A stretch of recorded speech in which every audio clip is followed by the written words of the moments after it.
Ahí están mirando ustedes, esa fue una marcha en Venezuela gracias a la posibilidad de tener estas imágenes en pantalla.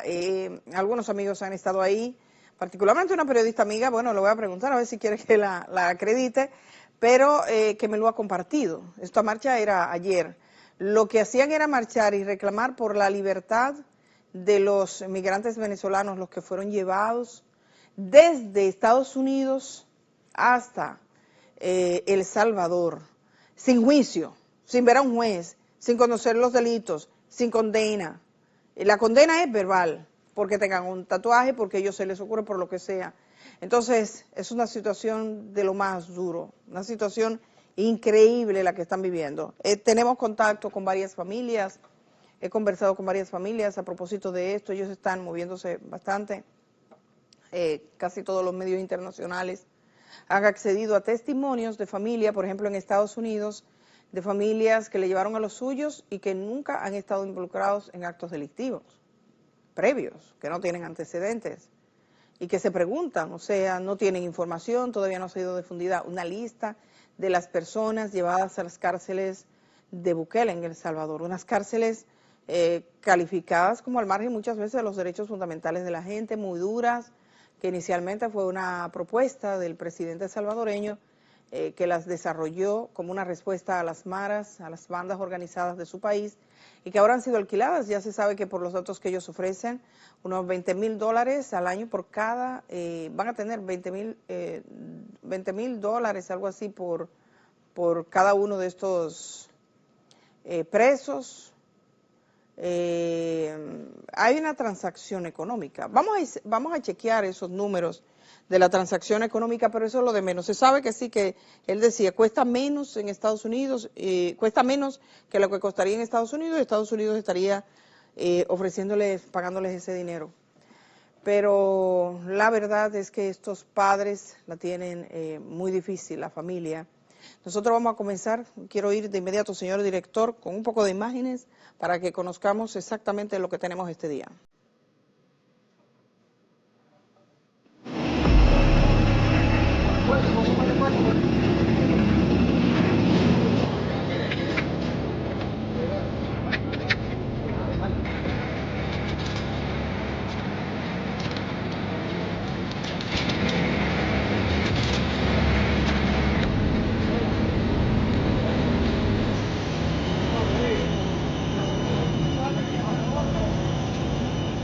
Señores, continuamos en este programa tal como les había dicho. Hoy tenemos a la madre de un joven venezolano que ha sido llevado desde Estados Unidos a una cárcel de seguridad en El Salvador.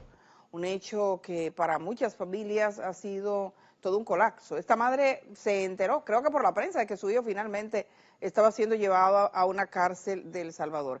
Ella es Mirelis Cacique. Gracias a Mirelis estamos contactando con ella vía Zoom desde Venezuela. Mirelis, gracias por estar aquí en este programa, gracias por hablar con nosotros. Saludos. Muchas gracias también a ustedes por permitirme esta ventanita de poder expresarme. Soy la voz de mi hijo. Mi hijo se le vulneraron sus derechos, está detenido en esa cárcel de El Salvador y mi hijo no puede hablar y yo soy la voz de mi hijo desde acá de Venezuela en defensa de él. Mirelis, cuéntenos sobre el nombre de su hijo, los datos de su hijo, qué edad tiene, cómo llegó a Estados Unidos. Un poco háganos la historia de cómo fue el trayecto hasta su hijo encontrarse en la situación en la que está actualmente. Ok. Mi hijo tiene 24 años. Se llama Francisco Javier García Cacique. Mi hijo salió de Venezuela a los 18 años recién cumplidos. En esa oportunidad estuvo en Perú. Reciencito estaba aprendiendo la barbería. En Perú se le dio la oportunidad de trabajar en la barbería. Una señora, de hecho tengo su testimonio, que ella lo tuvo ella en su peluquería por 4 años y medio. Él comenzó como un aprendiz, luego aprendió mucho hasta que ella lo delegó como su encargado de su barbería de confianza, un personal de confianza, el encargado, llaves, dinero, todo. Mi hijo en el 2023, para más o menos en agosto, mi hijo decide este, irse por la selva del Dairén, debido a que las cosas en Perú estaban un poquito pesadas y él quería un mejor futuro, quería poder ayudarnos un poco más y decide irse por la selva de Darién. Bueno, él costeó su gasto desde Perú, más o menos hasta Costa Rica, le alcanzó algo del dinero. Desde ese entonces empezó su travesía con su material de apoyo de trabajo, que era la máquina de afeitar, su tijera, su peine, su capa. Eso fue su gran compañía desde ese entonces, él costeando de país en país sus gastos de viaje. ¿Cómo usted se da cuenta que su hijo ha sido enviado como sospechoso de ser parte de una banda terrorista declarada así en Estados Unidos, el Tren de Aragua, hasta El Salvador? Porque mire, nosotros estábamos esperando prácticamente que mi hijo volviera a casa, porque él tenía una orden de deportación en los Estados Unidos, ya que él, había entrado, él era un inmigrante ilegal. Él entró por el canal humanitario, se entregó por el río Piedras Negras. Entonces, debido a situaciones este, inmigratorias, él llega a un punto que firma su orden de deportación. En el momento que la firma, no hay vuelos de deportaciones para el país, para Venezuela. Ya para la fecha del 15 de marzo, mucho antes, se habían reactivado los vuelos. Y bueno, ya había señales de que sí iba a volver a casa. Entonces, el 12 de marzo me dice, mamá, voy a Venezuela, nos van a deportar, nos van a llevar. De hecho, el día jueves me dice, me entregaron mis pertenencias, me hicieron firmar un castigo por 10 años, no puedo entrar a Estados Unidos, que yo sé que es un protocolo allá, lo poco que he investigado. Y bueno, el viernes no hubo vuelo porque ellos le dijeron que había un problema técnico. Sin embargo, aquí en Venezuela, el ministro dijo que por problemas climáticos se había suspendido el vuelo. Entonces él me llama porque ellos le facilitaban el teléfono allá para poder llamar. Sus compañeros de trabajo en Lombi le recargaban para que él complementara el alimento y para que pudiera llamar y se mantuviera comunicado con nosotros y con ellos. Me llama y me dice, yo le digo, no, hijo, quédate tranquilo, que la información es el problema en el clima. Tranquilo que usted viene. El día sábado, que fue su última llamada a las 10 de la mañana, 10 de la mañana, hora acá en Venezuela, y allá era un poco más temprano. Me dice, mamá, ya voy a la formación, ya se llevaron el primer grupo, y vengo yo. Y yo le digo, hijo, tranquilo, no te preocupes. Que tú vienes para tu país, y bueno, transcurrieron las horas, y no se escuchaba ninguna noticia acá, ninguna noticia allá. No había noticia hasta que como las 9 de la noche empezaron a rodar algunos videos de algunos aviones, pero eran hacia El Salvador. Sin embargo, yo estaba negada y yo dije, no, yo no voy a ver esas noticias, pues no tiene nada que ver conmigo. Yo estaba esperando hasta las 10 de la noche que aquí las noticias llegaran a los aviones. Esa era mi esperanza, eso era lo que yo esperaba, porque era lo que procedía, pues. Y ya a las 11:30 veo ya las noticias oficialmente que fueron llevados venezolanos a El Salvador. Las noticias eran horribles, las noticias decían que eran pandilleros, que eran extranjeros, que estaban bajo una ley horrible, pero en realidad, ¿cómo explicarle? Yo estaba un poco negada, sin embargo, mi corazón, yo sentí lo que mi hijo sintió cuando llegó a ese lugar, porque prácticamente fuimos engañados, porque a él le dijeron que venía a Venezuela, y yo estaba anhelando y yo lo veía, lo visualizaba, que él iba a llegar él acá a Venezuela. En los videos que ha divulgado el presidente salvadoreño, ¿usted vio las imágenes de su hijo? ¿Vio a su hijo? Yo en realidad yo no he podido terminar de ver ese video tan horrible que han colocado en las redes, pero mis hijos, sus hermanos, sí lo buscaron, incansablemente lo buscaron hasta que lo consiguieron, logramos reconocer por sus tatuajes y por su fisionomía del cuerpo, sus orejas, su cabeza, su cuello. Y él tiene un tatuaje acá, que es una corona pequeña, que dice la palabra paz. Y acá, en este brazo, él lo tiene tatuado con varios tatuajes. Entre ellos tiene los nombres de sus hermanas, los nombres de sus abuelas, y él tiene una flor acá. En un tiempo en Estados Unidos empezó como una campaña que el Tren del Agua se identificaban por tatuajes, cosa que nosotros los venezolanos, nosotros no, esto aquí nunca se había oído eso. Los tatuajes en algún tiempo, algunos años eran como un tabú, eran algo feo, pero se volvió moda y mucha gente tiene sus tatuajes. Mi hijo tiene una flor acá y entre el listado que aparecen de tatuajes dicen que una rosa es perteneciente al Tren de Aragua.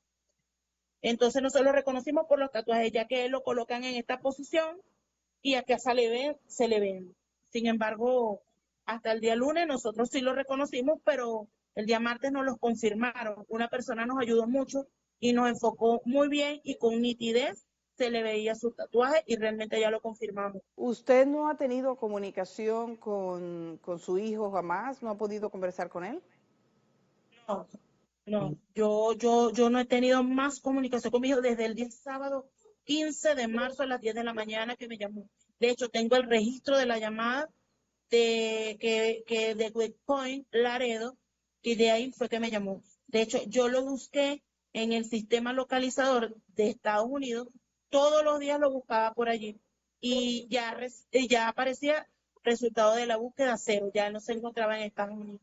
Su hijo, mientras estuvo en Estados Unidos, ¿a qué se dedicó? ¿Cuánto tiempo duró en Estados Unidos? ¿De qué vivía? ¿Cómo vivía? ¿Con quién vivía?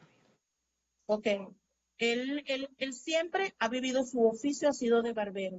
Francisco no ha trabajado de más nada que no sea de barbero. Él vivió en Longwood, Texas. Lo recibieron dos compañeros barberos que están en situación legal más estable. Y su jefe en la barbería, americanos, personas americanas, y México estadounidense, pero legal, son americanos. Le dieron empleo, le dieron vivienda y lo ayudaron mucho.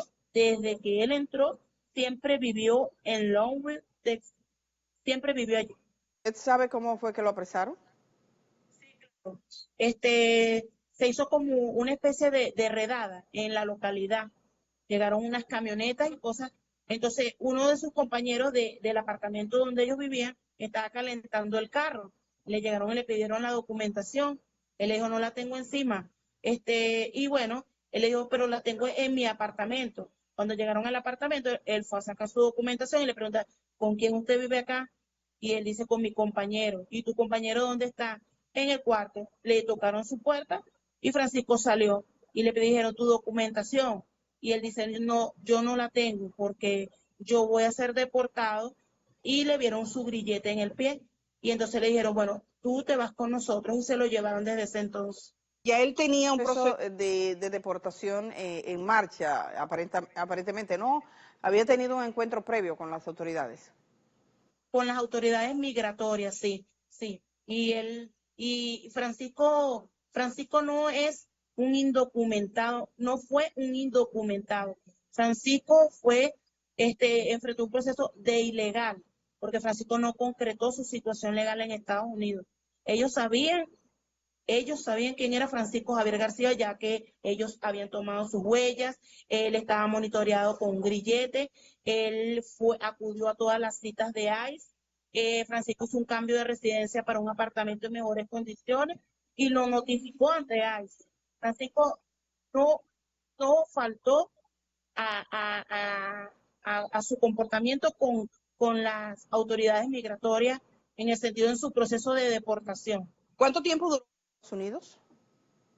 Él entró el 18 de diciembre, se entregó por Piedras Negras y lo procesaron y lo liberaron el 25 de diciembre del 2023. Y desde ese entonces hasta el 6 de febrero del 2025, que fue cuando lo detienen y hasta el sol de hoy que lo han trasladado a El Salvador. ¿Cuántos hijos tiene usted? ¿Cuántos son sus hijos y qué lugar ocupa entre esos hijos Francisco? Hijo mayor, Francisco Javier García es mi hijo mayor. De hecho, por ese motivo fue que Francisco salió de acá, ya que cuando él sale, su hermano está más pequeño. Son 3 hermanos más, con él son 4. 2 varones y unas morochas. Él sale como en representación de hijo mayor para ayudarme con sus hermanos. Por eso sale él de acá de Venezuela en el 2019. La situación estaba bastante crítica aquí en el país. Mirelis, no sé si me está escuchando, déjeme ver. Mirelis, me gustaría preguntarle, ¿qué edad tiene su hijo? ¿Qué siente usted? ¿Qué le dice su corazón de madre? Mi hijo tiene 24 años. Mi hijo salió de acá con 18 años. Nunca había estado separado de mí. Y mi corazón de madre pide que me devuelvan a mi hijo, que le hagan su proceso, que le respeten sus derechos, que le verifiquen que a nivel de Interpol, que él no tiene antecedentes, él no es ningún criminal, que le respeten sus derechos y que me devuelvan a mi hijo, que me devuelvan a mi hijo, que su familia lo está esperando, su familia lo está esperando y que me he armado de mucho valor para hablar por todas partes y ser la voz de mi hijo, ya que no le permiten su defensa, ese proceso no se lo respetaron. Yo quiero ser la voz de mi hijo, porque mi hijo no pertenece a ninguna banda delictiva ni al Tren de Aragua. Mi hijo no es pandillero como lo están acusando. Mirelis, lamento muchísimo la situación en la que usted se encuentra. Desde acá, desde República Dominicana, le mandamos un abrazo solidario. Yo supongo que usted, que ciertamente ha sido una voz que se ha distinguido entre los parientes cuyos hijos fueron llevados a esta cárcel. La he visto a usted en medios importantes de Inglaterra, por ejemplo, la he visto en medios estadounidenses. Gracias a la colaboración de una periodista yo pude llegar hasta usted. Y quisiera preguntarle, en este transcurso, ¿usted ha podido hablar con los padres o los parientes de otros jóvenes que también fueron llevados acusados de pertenecer a una banda terrorista hasta las cárceles de seguridad de El Salvador? Sí. Nosotros, nosotros de por ser venezolanos nos hemos caracterizado por ser muy unidos. Y esta situación no es individual. Esta situación ha golpeado a muchas personas acá y nos hemos unido en grupos. Las redes han ayudado mucho. Y sí, aparte de mi persona, también hay muchas personas. Aparte de que, bueno, también conocí a través de esta situación a las personas que vivieron también el terror y el infierno con sus familiares en Guantánamo. Son ellos los que nos han apoyado y los que nos han ayudado. Esto es Y importante lo que usted está diciendo con respecto a las familias cuyos hijos venezolanos fueron llevados a la base naval de Guantánamo, y sabemos que algunos de esos jóvenes ya han regresado a Venezuela. Se dijo que eran terroristas también y ya lo han regresado. ¿Usted conoció a alguno de estos jóvenes? bueno, no los conocí, pero conocí ahorita en vista de esta situación a sus familiares. Y sus familiares lucharon. Y de hecho, su lucha me permitió tener valor y hoy día, por medio de ellos que me están ayudando a mí, es que yo estoy siendo voz de mi hijo, porque fue injusto también, fue de igual manera injusta, porque si tienen un proceso de deportación, deberían enviarlo a su país, su origen, su país de origen. Entonces no comprendo por qué están haciendo esto, no están haciendo un daño. Mire, el cuerpo del ser humano siempre ha sido sagrado y están haciéndole un daño psicológico, mental y un daño en su cuerpo a ellos. Entonces, imagínense, imagínense nosotros acá sin saber de ellos hasta la hora, no se han pronunciado, no han dado un listado de las personas que tienen allá, no sabemos en qué condiciones se encuentran. Yo siento que están en calidad de secuestrados, porque nosotros, ellos no se han comunicado con nosotros. Mirelis, quiero preguntarle, ¿qué le han dicho las autoridades venezolanas? ¿Qué chance tendrán? ¿Cómo va a ser este proceso? ¿Qué ustedes han pensado? El gobierno ya se pronunció abrió una página de apoyo al inmigrante, a las personas que están en El Salvador, sus familiares. En la marcha yo no pude estar porque yo vivo en Maracay y fue en Caracas, y en el momento no disponía de dinero para estar allí. Sin embargo, hoy voy a asistir a una recolección de firmas aquí en mi estado, y sí voy a asistir y voy a programarme para de ahora en adelante hacer todo lo posible de ir hasta donde tenga que ir, pues, cuando hagan el llamado masivo para poder apoyarnos. Y bueno, esto a nivel, yo sola y todas las personas, los familiares de las víctimas de lo que está sucediendo, solos no podemos porque no seremos tomados en cuenta. Por lo tanto, a nivel diplomático y a nivel de representación legal y a nivel internacional, el presidente es el que nos tiene que representar y esperaremos que lleguen esas conversaciones y lleguen a un acuerdo y envíen a los venezolanos para acá, para su país. Ya que el problema no es que el gobierno no los quiere recibir, sino que Salvador no los quiere liberar. Ese es el problema ahora, en base a un negocio que fueron pagados por cada uno como si fueran una mercancía, como si estuvieran vendidos. Y eso es una realidad, ya que ellos mismos en sus redes fueron que las publicaron, el monto que estaban recibiendo por cada uno de ellos. Y entonces ellos han dejado en evidencia cómo se están burlando de nuestro proceso, de nuestra situación. No lo digo yo porque estoy dolida, lo digo por sus publicaciones. El presidente Bukele dijo, ups, demasiado tarde, cuando estaban pidiendo por favor que devolvieran a las personas a Estados Unidos para respetarle su proceso de deportación, un juez. Entonces, están pasando cosas que no son correctas, que no deben ser. Están violándole los derechos a las personas, al ser humano. Y el proceso migratorio con su orden de deportación tiene que ser enviado a su país de origen. Situación en la que se encuentra doña Mirelis desde Venezuela, y agradezco infinitamente la posibilidad de conversar con usted. Muchas gracias, y por supuesto vamos a acreditar con otros datos. Voy a ir a la pausa. Cuando regresemos tenemos datos adicionales de esta situación, enlaces, imágenes que ella también nos ha compartido en esta jornada. Para mucha gente en República Dominicana y en muchas partes del mundo se trataba simplemente de delincuentes, de una banda organizada, eso fue lo que se dijo, pero comienzan a salir los testimonios de parientes de estos jóvenes, algunos de los cuales, como el caso de doña Mirelis, era un simple barbero. Lo que pasa es que también llevaba tatuajes, pero el tatuaje no necesariamente dice que tú eres criminal. Así que, señores, hacemos una pausa en este momento y estoy regresando enseguida.